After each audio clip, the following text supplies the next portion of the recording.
నమస్తే అమ్మ, నా పేరు వెంకాయమ్మ. అమ్మ, నేను ఇన్ని రోజుల నుంచి నాకు ఒంట్లో బాగా జ్వరం తగిలి లెగవలేక వీడియో ముందు రాలేకపోయానమ్మా.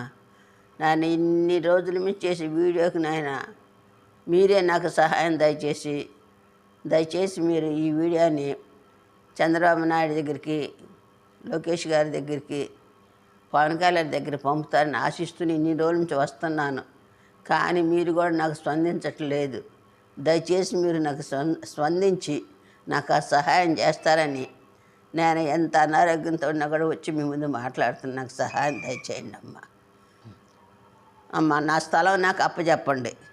నాకు చిన్నపిల్లలు వాళ్ళకి నేను ఉండంగానే వాళ్ళకి సహాయం దయచేయాలి. నా స్థలం నాకు అప్పచెప్తే ఆ ముగ్గురు పిల్లలకి చదువులకి నేను ఇవ్వాలని ఆశిస్తున్నాను. దయచేసి నా స్థలం నాకు అప్పచెప్పండి. వాళ్ళ ముగ్గురిని